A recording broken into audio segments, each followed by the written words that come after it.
Our top story, the tornadoes that swept through several Midwestern and southern states.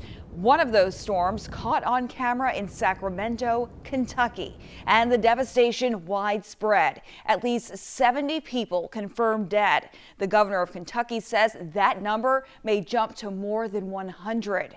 We have team coverage for you this evening from Kim Castro covering the strength of the storms and Zach Tawatari showing us how people in Houston are stepping up to help. But first, we go to Daryl Forges for the latest on the ground. Kentucky among the 6 states devastated by dozens of reported tornadoes this weekend. I knew it was going to happen, but I never imagined in a million years that when we pulled into town that the town would be pretty much gone. In Mayfield, a candle factory is turned to rubble, leaving some workers stuck inside, begging for help. We are trapped. Please, y'all, get us some help. We're at the candle factory in Mayfield. Please. Please. As loved ones hope for more rescues from the facility. I want to find my wife. I want to find her and hope she's still somewhere safe. State officials are preparing for the worst. It may end up being the largest loss of life in any tornado event in a single location, again, in the state's history. Governor Andy Beshear says at least 70 people in Kentucky are feared or likely dead. In addition to Kentucky, twisters were also reported in Arkansas, Missouri, Mississippi, Tennessee, and Illinois, where part of an Amazon warehouse collapsed. At this time, are able to confirm that we have more than one fatality at that location.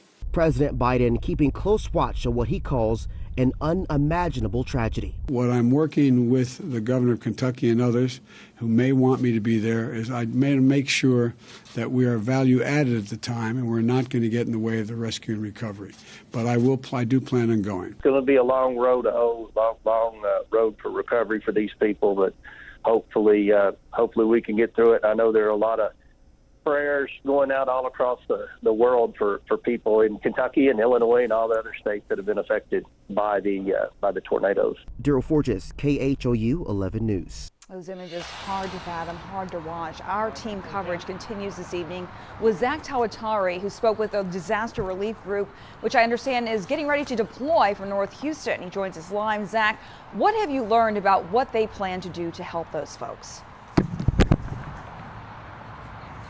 Well, Cheryl, I can tell you that relief efforts are well underway after that system caused devastating, catastrophic damage to multiple states. The assessment of this devastation is still ongoing, but relief groups know that right now this window is critical to getting people what they need. Right now, it is an overwhelming situation as first responders and agencies sort through the aftermath, which is why organizations like the United Cajun Navy, based in Louisiana, are already in motion, ready to help. The nonprofit was part of relief efforts during Hurricane Harvey and most recently Ida. Their spokesperson told me that getting supplies and support to people there at this critical time is of the utmost importance. It's just heartbreak. There's a gap that from the weather event to when the cavalry really shows up, and that's the hole that we try to fill, getting people emergency supplies like tarps, water, clothing, hygiene supplies is very important, and anything else we can think of. And earlier today, Governor Abbott tweeting out that he's authorized the deployment of the Texas A&M Task Force 1 to assist in recovery efforts. Right now, the United Cajun Navy says that the best way to help is by following them on social media at the address you see below, facebook.com/United Cajun Navy. We'll also post a link to this story on KHOU.com. Cheryl? We know they'll be grateful for that help indeed. Thank you so much, Zach Tawatari, reporting live. And our team coverage continues tonight with Kim Castro. And Kim, it's so out of the ordinary, it appears. Don't usually expect December tornadoes.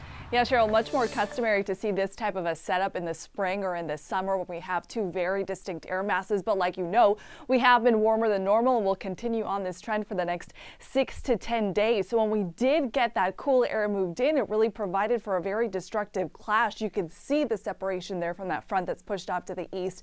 Now we saw that big separation right as the center of low pressure passed through the Great Lakes, and you could see where it created some very, very dangerous trouble spots. That light yellow, those severe storms that created a strong updraft and tilted in the vertical, creating those very dangerous twisters there in Kentucky and in Tennessee, as well as parts of Indiana and Ohio too.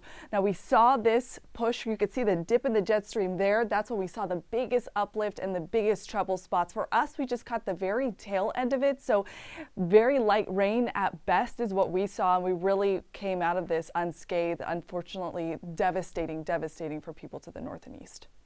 Indeed. Thank you, Kim. We will continue tracking the latest on the aftermath of these storms. On our website, you can find the latest information, khou.com.